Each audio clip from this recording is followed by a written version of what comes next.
Section 1. You will hear two colleagues, Joan and Peter, organising a Christmas dinner for their office staff. First, you have some time to look at questions 1 to 5.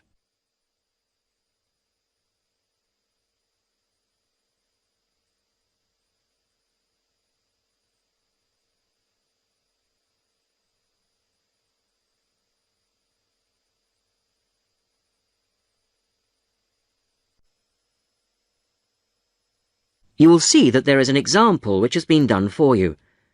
On this occasion only, the conversation relating to this will be played first.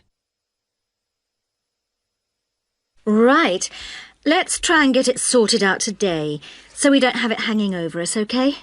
Good idea. I'll take notes. First thing, numbers. Have we got anything definite? Well, I've been working it out, and I think 40 to 43. Shall we put 45 to be on the safe side? Yep, fine. Joan and Peter agree that 45 is a safe number to book for, so 45 is written as the answer. Now we shall begin. You should answer the questions as you listen, because you will not hear the recording a second time. Listen carefully to the first part of the conversation and answer questions 1 to 5. Right. Let's try and get it sorted out today, so we don't have it hanging over us, OK? Good idea. I'll take notes. First thing, numbers. Have we got anything definite? Well, I've been working it out, and I think 40 to 43. Shall we put 45 to be on the safe side? Yep, fine. Dates. Well, that's straightforward. The last working day before Christmas, which is... Which is December the 21st. Which is going to be pretty difficult to book at Christmas. So we'd better think of 2 or 3 places, just to be on the safe side. Well, last year's was hopeless. The Red Lion, wasn't it? Yeah. We ought to go for something more expensive, 'cause You gets what you pay for. That new Indian restaurant in Weatherfield is supposed to be excellent. The Rajdoot. Oh, how do you spell that? Rajdoot.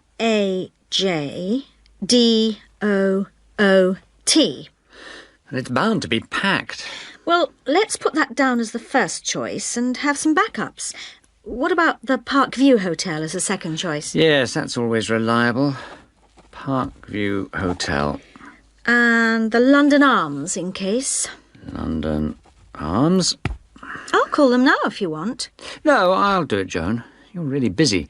Oh, have you got the numbers? Not for the Rajdoot, but... right, Parkview Hotel. 777192. And London Arms 208657. Great. Before I ring, we'd better just make sure they're within the price range. Up to £15 a head? I think you'll find some people won't be able to go that high. Well, you can't get anything decent under £10. OK. We'll say 12. OK. And we'd better make sure there's good vegetarian food. And a non-smoking section. You know what the boss is like. Don't remind me. I'll let you know as soon as I get anything.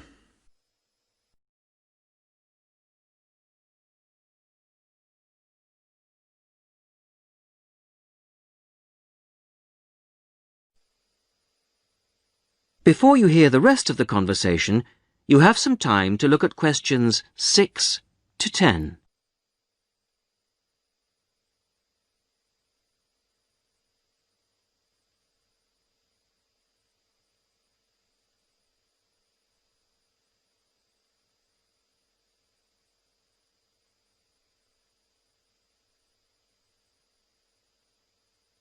Now listen and answer questions 6 to 10. Good news. I found Rajdoot's number straight away, and they can fit us in. Their Christmas menu sounds great. What is it? French onion soup or fruit juice. Uh-huh. Roast dinner or lentil curry. Sounds ordinary, but my friend said it was really tasty. Lentil curry. That's unusual. And then for dessert, there's traditional plum pudding or apple pie, plus coffee. That sounds really good for £12. Did you book it? Well, I said I'd check with the staff first, but they did say they'd hold the booking until next Wednesday anyway. Oh, and if we go ahead, they'd like a £50 deposit. 50 is normal. That's fine. And they want a letter. Right, to confirm. Oh, and they say with such large numbers, we have to choose the menu in advance. Well, that won't be a problem. I'll put up a notice with details of the restaurant and the menu.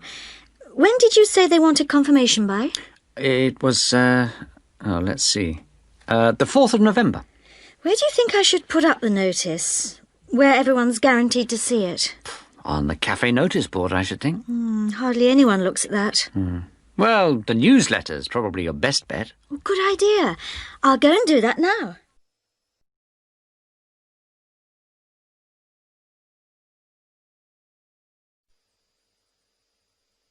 That is the end of section 1. You will now have half a minute to check your answers.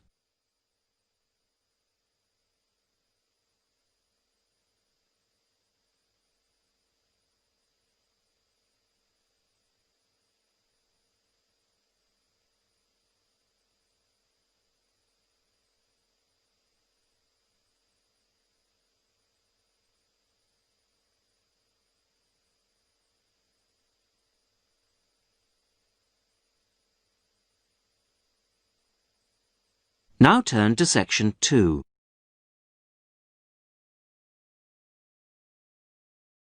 Section 2.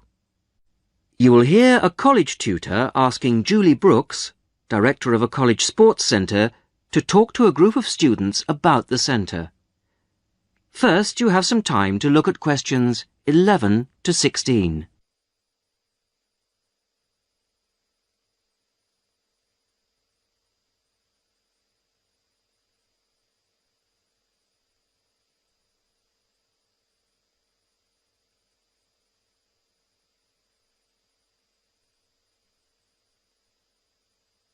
Listen carefully to the first part of the talk and answer questions 11 to 16. So I'll hand over now to Julie Brooks. Thank you. Welcome to the Sports Centre. It's good to see that there are so many people wanting to find out about our sports facilities. First of all, membership. All students at the college are entitled to become members of the Sports Centre for an annual fee of £9.50. To register with us and get your membership card, you need to come to reception between 2 and 6 p.m, Monday to Thursday. I'm afraid we can't register new members on Friday, so it's Monday to Thursday, 2 to 6 at reception. Now, there are 3 things that you must remember to bring with you when you come to register. They are your union card, a recent passport-size photograph of yourself, and the fee. It doesn't matter whether you bring cash or cheque. We can't issue your card unless you bring all 3, so don't forget your union card, passport photo and fee. Then once you've got your sports card, you will need to bring it with you whenever you come to book or use any sports centre facilities. Booking over the phone is not allowed, so you have to come here in person with your card when you want to book. Our opening hours seem to get longer every year. We are now open from 9 a.m. to 10 p.m. on weekdays and from 10 a.m. to 6 p.m. on Saturdays. For those of you who are up and about early in the morning, we're introducing a 50% morning discount this year. This is because the facilities tended to be underused in the mornings last year. It means that all the sessions will be half price between 9 a.m. and 12 noon on weekdays. Before you hear the rest of the talk, you have some time to look at questions 17 to 20.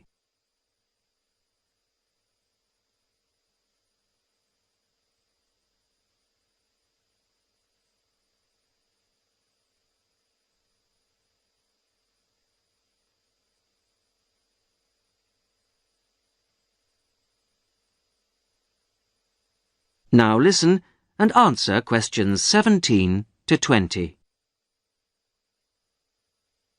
So, what exactly are the facilities? What sports can you play here?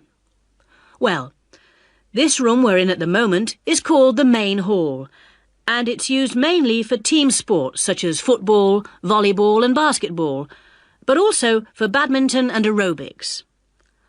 On the other side of the reception area, there's the dance studio. This provides a smaller, more intimate space, which we use for ballet, modern dance and martial arts. Not at the same time, of course. Then, in a separate building, which you may have noticed on your way here, it's on the other side of the car park, there are the squash courts, 6 of them. And at the far end of the building, a fitness room. This is our newest facility, only completed in the spring, but it's already proving to be one of the most popular. As well as all these facilities available here on the campus, we also have an arrangement with the local tennis club, which is only 2 miles away, entitling our students to use their courts on weekday mornings in the summer. So, I think that there should be something here for everybody, and I hope to see all of you at the centre, making use of the facilities. If, in the course of the year, you have any suggestions as to how the service we provide might be improved, or its appeal widened, I'll be interested to hear from you. That is the end of section 2. You will now have half a minute to check your answers.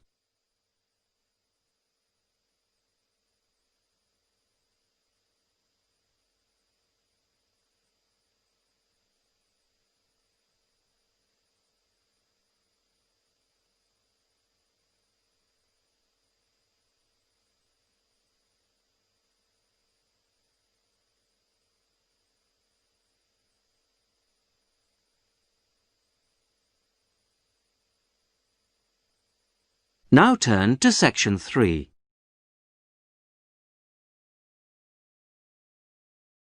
Section 3. John Brown, a school student, is entering a competition for young electronic engineers. He is talking to his teacher, Mary Collins. First, you have some time to look at questions 21 to 30.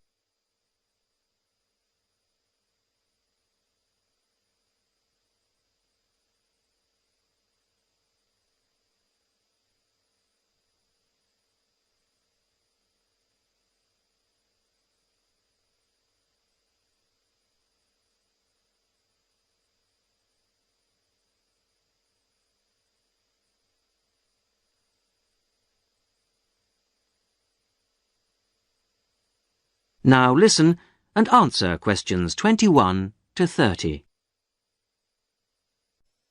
Good morning, Mrs. Collins. I just wondered if you could help me with this entry form for the Young Electronic Engineer competition.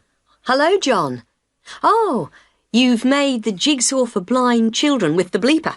When they put a piece in correctly, that's right. OK, let's have a look at the form. Right, thanks. I've never filled in one of these before, so... Well, let's just do it in pencil first. So, name of designers. Well, Anne helped me with some of the electronics work. Then you must put her name in as well. Right. Anne Ray. Sorry, it's A-N-N-E, and her surname is spelt R-E-A. Good start. OK, R-E-A. And age is easy. You're both 16. What have you called the design? Keep it short. What about jigsaw puzzle design for visually handicapped? Too long. Just say blind puzzle. That'll do. OK. Right now, size of equipment? I've got it noted down here. Yes, width is 20 centimetres. OK. Length is 50 centimetres, and then the depth is, well, it's very little.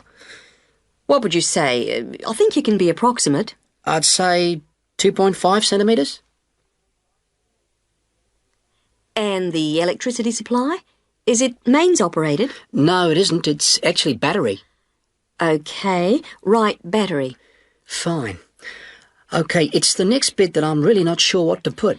Well, special features means what is really new about this? You know, suitable for the group you made it for? Well, it's safe for children. That's fine. Put that in. OK. And of course, we think it's educational. Yeah, there you are. You've done it. Anything else? Well, I think the price is good. That's probably the most important factor. OK, cheap price. Which brings us on to the next bit. What's the cost? Well, the pieces we made out of old wood, they cost, $5. And the electrics? They were more expensive, say $9.50.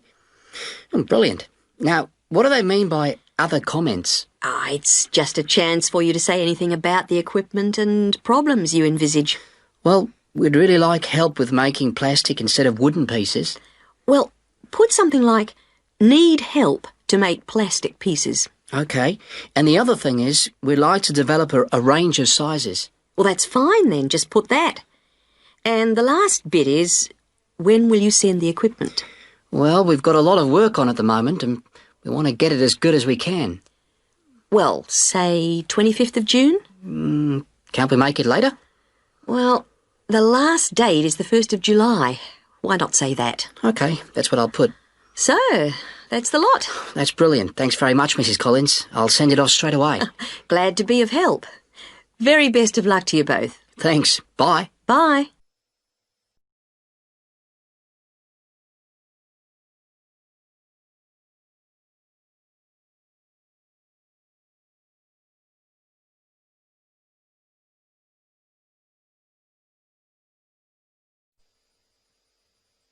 That is the end of section 3. You will now have half a minute to check your answers.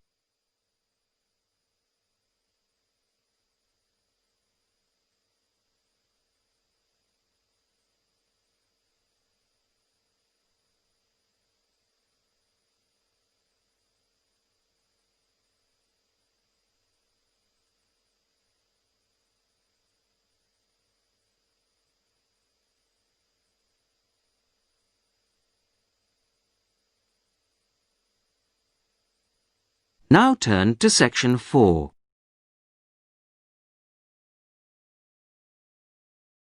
Section 4. You will hear a talk about ostrich farming. First, you have some time to look at questions 31 to 40.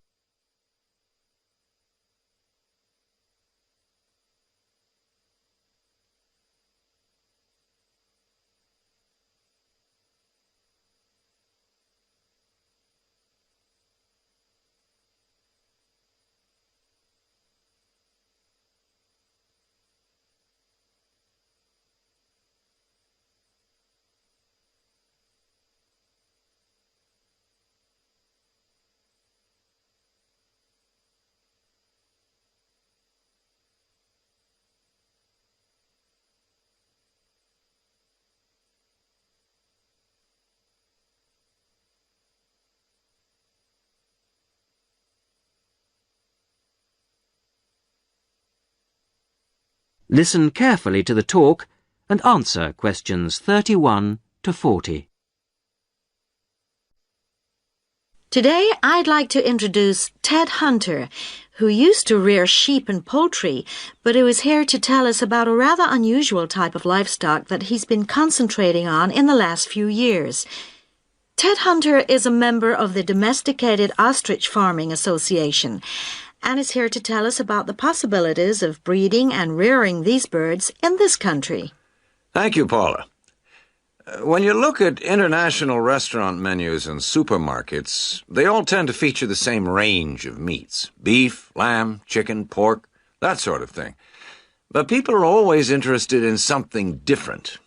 And we're now finding that farming can bring new types of meat to our tables. The kangaroo is one animal that's now being farmed for its meat and eaten outside Australia where it comes from. It looks and tastes rather like rabbit, though it's slightly darker in color. But it is rather tough, so that's a problem for some people. Crocodiles are also being farmed for their meat. This is rather like chicken, pale and tender, and it's getting quite fashionable. Some people also find it's rather fatty, but I think it makes a really tasty sandwich. Now, a third type of meat becoming increasingly available, And the one that I think is by far the nicest of the three is ostrich, which most people say has a similar taste and texture to beef. However, it's much better for you than beef, as we'll see later. Most people think of ostriches as wild animals, but in fact, ostriches have been farmed in South Africa since around 1860. At first, they were produced for their feathers. In Africa, they were used for tribal ceremonial dress, and they were also exported to Europe and America, where they were made into ladies' fans and used for decorating hats. Later, feather fans and big decorated hats went out of fashion, but ostriches were still bred, this time for their hide. This can be treated to produce about half a square meter of leather, very delicate, fine stuff of very good quality. At the same time, some of the meat was used for biltong, the air-dried strips of meat popular in South Africa as a sort of fast food. However, recently there's been more and more interest in the development of ostrich farming in other parts of the world, and more people are recognizing its value as a food source. Ostrich meat is slightly higher in protein than beef, and much lower in fats and cholesterol. It tastes good, too. A series of European taste tests found that 82% of people prefer ostrich to beef. And one ostrich produces a lot of meat, from around 30 to 50 kilograms, mostly from the hindquarters of the bird. Farmed ostriches don't need African climates, and in fact, ostrich farming is now becoming well established in other parts of the world. However, setting up an ostrich farm isn't something to embark on lightly. Mature breeding birds are very expensive. Even a fertilized ostrich egg isn't cheap, so you need quite a bit of capital to begin with. Then the farmer needs special equipment, such as incubators for the eggs. The young chicks are very dependent on human minders and need a lot of attention from the people looking after them. In addition, ostriches can't be intensively farmed. They need space and exercise. But in spite of this, they make good farming sense. A cow produces only one calf a year, whereas a female ostrich can lay an egg every other day. And because the farmers can use incubators and hatched chicks are nourished well and protected from danger, the failure rate on farms is very low indeed. And almost all the fertilized eggs will hatch out into chicks, which will in turn reach maturity. This is very different from the situation in the wild, where the vast majority of chicks will die or be killed before they grow up into mature ostriches. So it's possible, once the initial outlay has been made, for the farmer to be looking at very good profit margins indeed. Ostrich farming is still in its early days outside Africa, but we hope that ostrich meat will be freely available soon, and before long will be as cheap as beef. That is the end of section 4. You will now have half a minute to check your answers.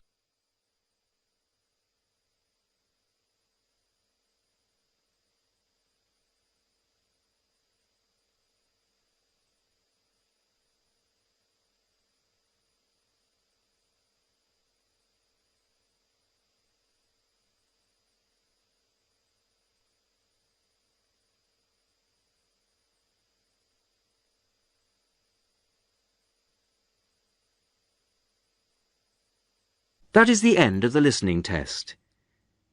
In the IELTS test, you would now have 10 minutes to transfer your answers to the listening answer sheet.